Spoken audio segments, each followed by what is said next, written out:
Corona महामारी के कारण हर पासे लॉकडाउन है, पर इस दे बावजूद चोरां दे हौसले बुलंद ने।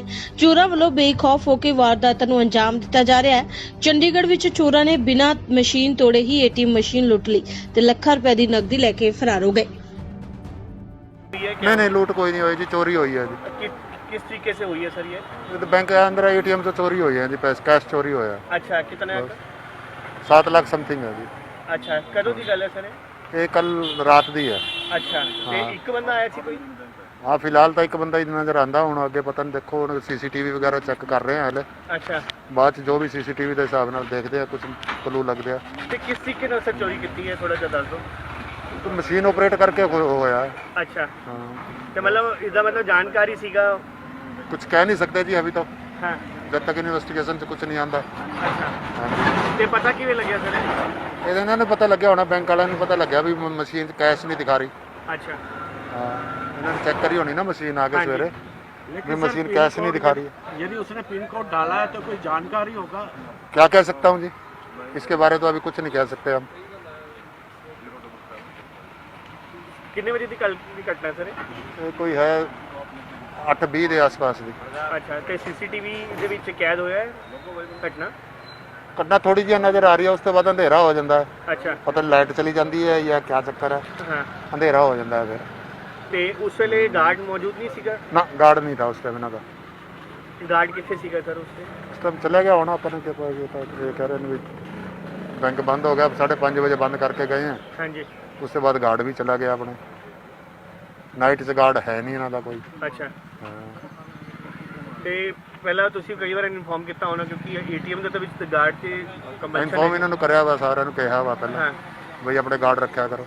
ਅੱਛਾ, ਕਿਹੜਾ ਬੈਂਕ ਹੈਗਾ ਸਰ, ਕਿੱਥੇ ਦਾ ਹੈ ਥੋੜਾ ਦੱਸ? ਇਹ ਆਂਧਰਾ ਬੈਂਕ ਹੈ, ਕਿਸ਼ਨਗੜ੍ਹ ਦੇ ਅੰਦਰ। ਚੰਡੀਗੜ੍ਹ ਦੇ ਵਿੱਚ ਦੇਖਿਆ ਜਾਵੇ ਤਾਂ ਜਿਸ ਤਰ੍ਹਾਂ ਦੇ ਨਾਲ ਪਹਿਲਾਂ ਗੋਲੀਆਂ ਚਲਾਉਣ ਦੀਆਂ ਵਾਰਦਾਤਾਂ ਸਾਹਮਣੇ ਆਉਂਦੀਆਂ ਨੇ ਤੇ ਉਸ ਤੋਂ ਬਾਅਦ ਹੁਣ ਦੇਖਿਆ ਜਾਵੇ ਤਾਂ ਏਟੀਐਮ ਦੀ ਲੁੱਟ ਕੀਤੀ ਗਈ ਹੈ। ਏਟੀਐਮ ਦੀ ਲੁੱਟ ਵੀ ਬੜੀ ਫਿਲਮੀ ਸਟਾਈਲ ਦੇ ਵਿੱਚ ਕਹਿ ਸਕਦੇ ਹਾਂ, ਕਿਉਂਕਿ ਏਟੀਐਮ ਨੂੰ ਤੋੜਿਆ ਨਹੀਂ ਗਿਆ। ਤੁਹਾਨੂੰ ਦਿਖਾ ਦਿੰਦੇ ਹਾਂ ਕਿ ਇਹ ਆਂਧਰਾ ਬੈਂਕ ਦਾ ਜਿਹੜਾ ਏਟੀਐਮ ਹੈਗਾ, ਹਾਲਾਂਕਿ ਇਹਦੇ ਉੱਤੇ ਜਿਹੜੇ ਮਰਜ ਹੋ ਚੁੱਕੇ ਨੇ ਬੈਂਕ, ਇਹ ਕਿਸ਼ਨਗੜ੍ਹ ਏਰੀਆ ਪੈਂਦਾ ਚੰਡੀਗੜ੍ਹ ਦਾ, ਤੇ ਰਾਤ ਦੀ ਇਹ ਘਟਨਾ ਹੈਗੀ ਆ, ਜਦੋਂ ਇਹ ਵਿੱਚ ਕੀ ਹਾਲਾਂਕਿ ਜੋ ਸੀਸੀਟੀਵੀ ਦੇ ਵਿੱਚ ਪੁਲਿਸ ਛਾਣਬੀਣ ਕਰ ਰਹੀ ਆ, ਉਹਦੇ ਵਿੱਚ ਹੈਗਾ ਇਹ ਕਿ ਜਿਸ ਤਰ੍ਹਾਂ ਦੇ ਨਾਲ ਦਿਖਾਈ ਦੇ ਰਿਹਾ ਹੈ, ਉਹਦੇ ਵਿੱਚ ਇਹ ਹੈ ਕਿ ਏਟੀਐਮ ਨੂੰ ਤੋੜਿਆ ਨਹੀਂ ਗਿਆ, ਬਲਕਿ ਉਹਦੇ ਵਿੱਚ ਜਿਹੜੇ ਪਾਸਵਰਡ ਹੁੰਦੇ ਨੇਗੇ, ਪਾਸਵਰਡ ਲਾ ਕੇ ਆ ਜਿਹੜਾ ਫਿਰ ਉਸ ਨੂੰ ਖੋਲ੍ਹਿਆ ਗਿਆ ਹੈਗਾ।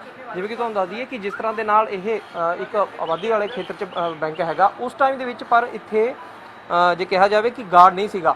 ਗਾਰਡ ਦੀ ਗੱਲ ਕੀਤੀ ਜਾਵੇ, ਜੋ ਪੁਲਿਸ ਨੇ ਜਾਣਕਾਰੀ ਦਿੱਤੀ ਹੈ ਕਿ ਦਿਨੇ ਗਾਰਡ ਸੀ, ਪਰ ਜਦ ਸ਼ਾਮ ਨੂੰ ਇੱਕ ਤਰ੍ਹਾਂ ਦੀ ਕਹੀਏ ਕਿ ਛੁੱਟੀ ਹੋ ਗਈ ਆ, ਤਾਂ ਉਸ ਤੋਂ ਬਾਅਦ ਜਿਹੜਾ ਗਾਰਡ ਹੈ ਉਹ ਚਲਾ ਗਿਆ। ਤੁਸੀਂ ਦੇਖੋ ਕਿ ਏਟੀਐਮ ਮਸ਼ੀਨ ਦੇ ਪਿੱਛੇ ਇੱਕ ਪਾਸਪੋਰਟ ਲੱਗ ਕੇ ਜਿਹੜਾ ਥਾਂ ਬਣੀ ਹੁੰਦੀ ਹੈ ਜਿੱਥੋਂ ਦੀ ਪੈਸੇ ਪਾਏ ਜਾਂਦੇ ਨੇ, ਖੋਲ੍ਹੇ ਜਾਂਦੇ ਨੇ, ਤੇ ਉਹ ਪਾਸਪੋਰਟ ਦੇ ਨਾਲ ਹੀ ਇਹਨੂੰ ਆਪਰੇਟ ਕੀਤਾ ਜਾਂਦਾ ਹੈ। ਤੇ ਫਿਰ ਜੇ ਗੱਲ ਕੀਤੀ ਜਾਵੇ ਕਿ ਤੁਸੀਂ ਇਹ ਦੇਖੋ ਕਿ ਮਸ਼ੀਨ ਹੈ, ਇਹ ਮਸ਼ੀਨ ਦੇ ਬੈਕ ਸਾਈਡ ਤੇ ਉਹ ਜਾਂਦਾ ਸ਼ਖਸ ਤੇ ਉਹ ਪਾਸਪੋਰਟ ਖੋਲ੍ਹਦਾ ਬੜੇ ਆਸਾਨੀ ਨਾਲ ਕੱਢ ਕੇ ਲੈ ਜਾਂਦਾ। ਸਭ ਤੋਂ ਵੱਡੀ ਗੱਲ ਇਹ ਹੈ ਕਿ ਜੇਕਰ ਚੋਰੀ ਹੁੰਦੀ ਹੈ ਜਾਂ ਡਕੈਤੀ ਹੁੰਦੀ ਹੈ, ਲੁੱਟ ਹੁੰਦੀ ਹੈ, ਤਾਂ ਉਸੇ ਦੌਰਾਨ ਚੀਜ਼ਾਂ ਨੂੰ ਨੁਕਸਾਨ ਪਹੁੰਚਾਇਆ ਜਾਂਦਾ। ਏਟੀਐਮ ਮਸ਼ੀਨ ਕਈ ਜਗ੍ਹਾ ਤੇ ਅਸੀਂ ਇਹ ਵੀ ਦੇਖਿਆ ਕਿ ਏਟੀਐਮ ਮਸ਼ੀਨ ਕਈ ਵਾਰ ਖੁੱਲਦੀ ਨਹੀਂ ਹੈਗੀ, ਤਾਂ ਉਸ ਤੋਂ ਬਾਅਦ ਉਹਨੂੰ ਨੁਕਸਾਨ ਪਹੁੰਚਾਉਣ ਦੀ ਕੋਸ਼ਿਸ਼ ਕੀਤੀ ਜਾਂਦੀ ਹੈ, ਪਰ ਇੱਥੇ ਤਸਵੀਰ ਬਿਲਕੁਲ ਅਲੱਗ ਹੈ। ਇਸ ਤਸਵੀਰ ਦੇ ਵਿੱਚ ਦੇਖਿਆ ਜਾਵੇ ਜਿਸ ਤਰ੍ਹਾਂ ਦਾ ਇਹ ਖੇਤਰ ਹੈਗਾ, ਪਹਿਲਾਂ ਤੁਹਾਨੂੰ ਆਸੇ-ਪਾਸੇ ਦੀਆਂ ਇੱਥੇ ਤਸਵੀਰਾਂ ਦਿਖਾ ਦਿੰਦੇ ਆ।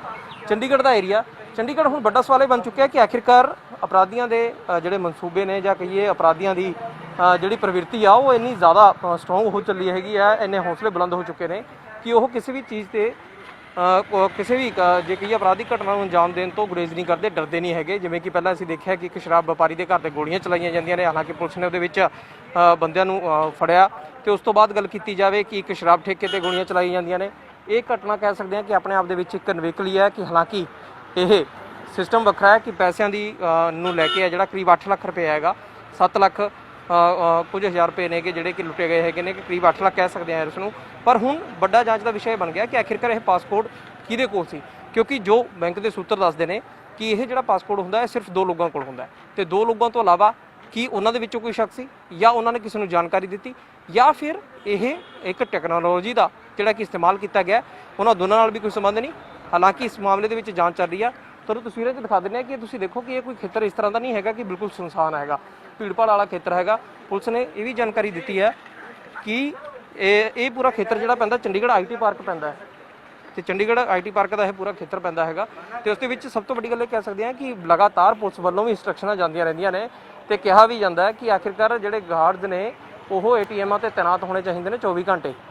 ਪੁਲਿਸ ਨਾਲ ਗੱਲ ਹੋ ਰਹੀ ਸੀ ਤਾਂ ਉਹਨਾਂ ਦਾ ਵੀ ਇੰਸਪੈਕਟਰ ਦਾ ਹੀ ਕਹਿਣਾ ਸੀਗਾ ਕਿ ਉਹਨਾਂ ਵੱਲੋਂ ਵੀ ਇਹ ਕਈ ਵਾਰ ਚਿਤਾਇਆ ਗਿਆ ਹੈਗਾ, ਇਹਨਾਂ ਨੂੰ ਕਿਹਾ ਗਿਆ ਹੈਗਾ, ਲੈਟਰ ਲਿਖੇ ਜਾਂਦੇ ਨੇ, ਪਰ ਉਸ ਦੇ ਬਾਵਜੂਦ ਜੇ ਦੇਖਿਆ ਜਾਵੇ ਤਾਂ ਇੱਥੇ ਇਹ ਘਟਨਾ ਦਾ ਅੰਜਾਮ ਦੇਣਾ ਇੱਕ ਵੱਡੀ ਕਿਤੇ ਨਾ ਕਿਤੇ ਫੇਲੀਅਰ ਇਹ ਚੀਜ਼ਾਂ ਦਾ ਦਿਖਦਾ ਹੈ ਕਿ ਪਹਿਲਾਂ ਤਾਂ ਇਹ ਕਿ ਪਾਸਪੋਰਟ ਲੱਗ ਕਿਸ ਤਰ੍ਹਾਂ ਦੇਣਾ ਗਿਆ, ਕੀ ਕਿਸੇ ਨੇ ਜਾਣਕਾਰੀ ਦਿੱਤੀ ਜਾਂ ਫਿਰ ਇਹ ਟੈਕਨੋਲੋਜੀ ਦਾ ਇਸਤੇਮਾਲ ਕੀਤਾ ਗਿਆ, ਉਸ ਨੂੰ ਬ੍ਰੇਕ ਕੀਤਾ ਗਿਆ, ਜਾਂ ਫਿਰ ਜਿਸ ਤਰ੍ਹਾਂ ਦੇ ਨਾਲ ਗਾਰਡ ਇੱਥੇ ਨਹੀਂ ਹੈਗਾ ਕਿ ਬੈਂਕ ਨੂੰ ਪਹਿਲਾਂ ਸੋਚਣਾ ਨਹੀਂ ਚਾਹੀਦਾ ਕਿ ਜੇਕਰ ਏਟੀਐਮ ਖੁੱਲ੍ਹਦਾ ਹੈ ਲਗਾਤਾਰ ਤਾਂ ਆਖਿਰਕਾਰ ਉੱਥੇ ਗਾਰਡ ਹੋਣਾ ਚਾਹੀਦਾ।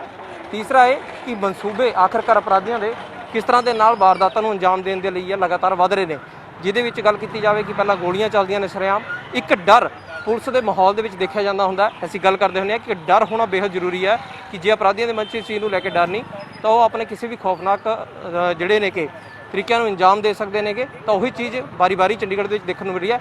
ਇੱਕ ਵਾਰ ਫਿਰ ਤੋਂ ਤੁਹਾਨੂੰ ਤਸਵੀਰਾਂ ਦਿਖਾ ਦਿੰਦੇ ਹਾਂ ਕਿ ਕਿਸ਼ਨਗੜ੍ਹ ਜਿਹੜਾ ਚੰਡੀਗੜ੍ਹ ਆਈਟੀ ਪਾਰਕ ਦਾ ਖੇਤਰ ਆ ਉੱਥੇ ਇਹ ਆਂਧਰਾ ਬੈਂਕ ਦਾ ਏਟੀਐਮ ਹੈਗਾ, ਪਿੱਛੇ ਬੈਂਕ ਦੀ ਜਿਹੜੀ ਬ੍ਰਾਂਚ ਹੈਗੀ ਆ। ਏਟੀਐਮ ਖੁੱਲ੍ਹਾ ਰਹਿੰਦਾ 24 ਘੰਟੇ ਕਿ ਲੋਕ ਜਦੋਂ ਮਰਜ਼ੀ ਆਉਣ ਇੱਥੇ ਪੈਸੇ ਕਢਾਉਣ, ਪਰ ਜਿਸ ਤਰ੍ਹਾਂ ਦੇ ਨਾਲ ਇਹ ਲੁੱਟ ਹੋਈ ਆਪਣੇ ਆਪ ਦੇ ਵਿੱਚ ਕਿਹਾ ਜਾ ਸਕਦਾ ਵੱਡੀ ਚਿੰਤਾ ਦਾ ਵਿਸ਼ਾ ਬਣ ਚੁੱਕਿਆ। ਹਾਲਾਂਕਿ ਪੂਰੇ ਮਾਮਲੇ ਤੋਂ ਬਾਅਦ ਦੇਖਣਾ ਹੋਊਗਾ ਕਿ ਪੁਲਿਸ ਦੀ ਜਾਂਚ ਦੇ ਵਿੱਚ ਹੁਣ ਆਖਰ ਕਰਕੇ ਕੀ ਨਿਕਲ ਕੇ ਆਉਂਦਾ ਹੈ। ਵੀਡੀਓ ਜਰਨਲਿਸਟ ਕਮਲ ਦੇ ਨਾਲ ਸੁਮਿਤ ਜੋਸ਼ੀ, ਡੇਲੀ ਪੋਸਟ ਪੰਜਾਬੀ, ਚੰਡੀਗੜ੍ਹ। ਸਤਿ ਸ਼੍ਰੀ ਅਕਾਲ।